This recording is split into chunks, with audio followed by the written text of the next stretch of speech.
माननीय सदस्य Shri A.B. अकोई jam ji.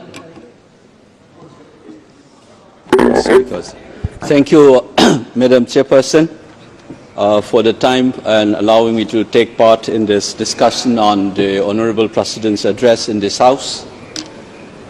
I was expecting the President's speech to mention something on Manipur, very honestly speaking, because I thought that the government will outline through her speech on the steps being taken by the government of India to deal with the issues and this tragedy that we have been witnessing in my home state.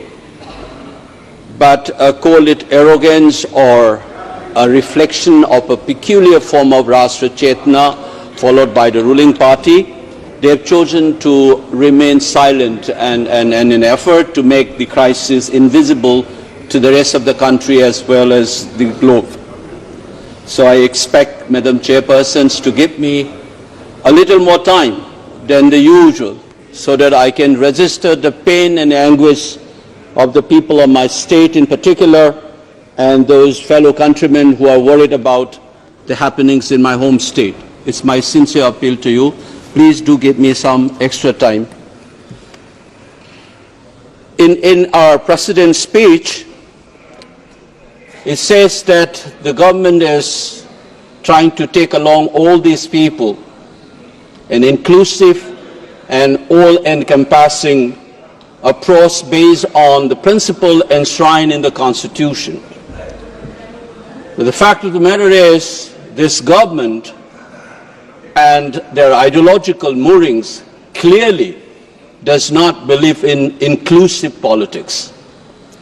I say this for one reason, not only for what has happened vis-a-vis with the Manipur crisis and the manner in which the government of India have responded, but also generally the manner in which they have tinkered the constitutional principles and the manner in which they have imagined this nation to be.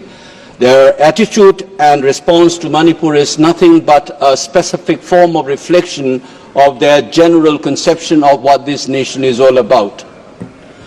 Then we start with a particular tinkering that this government has done, which we don't see. Baba Sahib Ambedkar said, we have this document now, but how we inject flesh and blood to the soul to this document is what matters through our practice. What has been happening since the last 10 years? Like all liberal constitutions, we have this beautiful phrase in our preamble called "We the people." And this "we the people" is like all liberal constitutions conceptualize the population, the nation as a stratified population. But this government is pushing for a kind of an imagination of a nation which is cultural and organic in nature. When the Prime Minister took over in 2014, he has said on many occasions across many platforms in the West, in UK, UAE, Netherlands, or in various meetings in this country, he invoked a very familiar phrase that we have seen in the Nazi Germany's in 1920s and 1930s, Blut und Boden, blood and the soil. He said in his speech in Wembley, as well as in Netherlands or UAE or in my part of the world in Silchar, he says whether one should be giving emphasis on the color of the passport or the color of the blood or in our relation to the soil.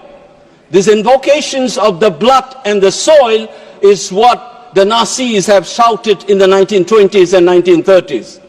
It is these conceptions of the people of this country leads to various exclusions.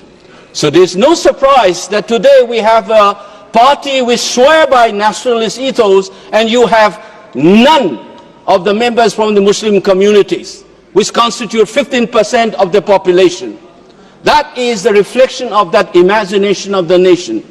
It is a similar kind of an exclusion that you have continued through your response to the crisis in Manipur. Allow me to cite 4 specific issues that tells you that the crisis in Manipur is not an isolated issue.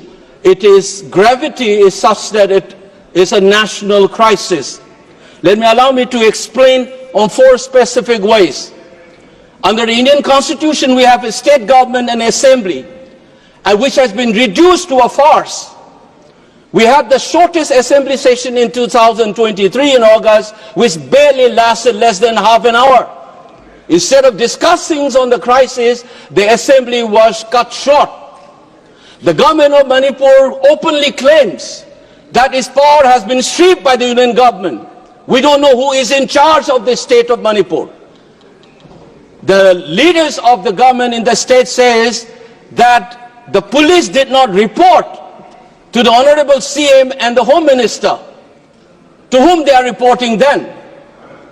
And the appointment of the big officials of law and order, such as the chairman of the Unified Command, which takes care of the security and law and order situation, coordinate various security agencies, has been removed and planted some ex-bureaucrat by the center.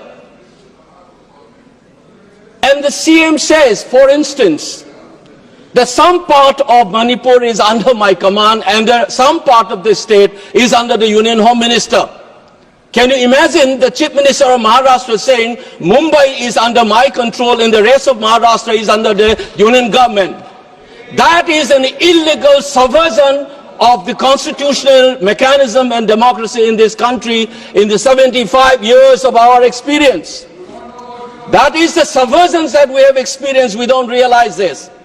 The Chief Minister ordered something, the Central Security Forces refused to obey the order. And there are images where the Central Armed Forces stopped the Manipur police from responding to armed attacks on innocent villagers. This complete chaos is what we witnessed in the 75th year of the constitutions, on which we have given lectures and bhashans in this house as well. It is a reality that is happening in Manipur, but who cares? You have sent in 60,000 plus troops, and under whose command those are working? If Article 355 or 365 has been invoked, where is the written document? There's nothing of that kind. So it is an extra constitutional subversion of the constitution of the country in a state called Manipur. Indian state has become nothing but a banana republic in the state of Manipur. Madam Chairperson, have you ever seen elected members being beaten up publicly in this country, and the country thinks that constitutional order is in order in Manipur? The dignity of the elected members, the authority of the assembly, everything has been subverted by this union government in collusion with their satraps who are running the show on their behalf in Imphal. Please keep in mind this is a complete subversion of a constitutional order on the 75th year of constitution. For Manipur, incidentally, this is not the first time. When the constitution was adopted 75 years ago, we had an assembly of our own and a constitutional monarchy, which was bulldozed on the 15th of October 1949. That insult should have been bygone be the bygone, and we should be looking forward. But this manner in which the crisis has been handled, and contemptuous manner in which this has not been talked about, even in our Honorable President's speech, is making you to remember that humiliation once more as we are trying to look forward. That is the most saddening and unfortunate part as we celebrate the Constitution's 75th year. Second example, when Baba Sahib Ambedkar was asked, which article in this Constitution you think is the most important one? He points out Article 32 and said this is the soul and the heart of the Constitution. In Manipur, you have a main, please madam, I have seen people getting more time, please allow me to finish at least, give me 2-3 more minutes. Article 32, habeas corpus, is one of the legal rights that the citizens have. But in the most secure place in Manipur called the Red Seal Divisions, the 57 Mountain Division, an army garrison, a civilian by the name Kamal Babu, Laishram Kamal Babu, disappeared without a trace. Since November, the defense minister kept quiet, the army chief kept quiet. How secure is the people of Manipur, even when you are not secure in the military garrisons? The biggest army headquarters in the state of Manipur, the 57 Mountain Division. Who will answer this? I'm elected by my people, and I'm supposed to voice in this house as a part of a democratic culture, as a part of a constitutional scheme of things. Now, how do I speak? People have been killed, children, women have been assaulted. But we have seen hostage taking. Women and children were not only been taken hostage, they were killed in cold-blooded in the most gruesome manner. In Jiribam, including an 8-month-old infant. It's a post-mortem report, it's a chilling reminder. There have been people killed in gruesome manners throughout this 21-month-old crisis. But never has this kind of a hostage taking and killing has happened. Now look at this. I am, as an MP, cannot go to some part of Manipur. Where is Article 90 free movement? People are not able to go. The chief minister himself cannot go to certain places. Some MLAs belonging to a tribal groups cannot come and attend the assemblies. And we think Article 19 is working in the state of Manipur, and we are celebrating 75th year of the Constitution. Where is Article 19? Madam Chairperson, there are still thousands and thousands of people are linguists in relief camps. Partition is a living reality in the state of Manipur, and we think the constitutional order is intact in the state of Manipur. Third point, very unfortunately, I have been hearing our ministers and leaders saying that Kukis and Meiteis should talk to each other. Have you ever heard when the communal violence happens, Hindus and Muslims should talk to each other? It is the absorbing of the responsibility of the state. First, you should rein in the violence. The authority of the Indian state has been challenged by armed groups. Many of them have been propped up by the Indian security agencies, as many observers have pointed out. Many of these Kuki armed groups under the SU, they have been propped up by Indian security forces, and unfortunately on media you see BJP entering into an understanding with them for them to get help to win elections. Now they are playing havoc. They are running wild. Similarly, in the valley areas, there are armed groups which is reportedly nurtured by political leadership from your party. And this is where you wanted to keep silent. You don't want the rest of the country to know about this. And insist as if, like the Britishers had done, Hindus and Muslim conflict in India is a product of a colonial process. It is not inherent in our country.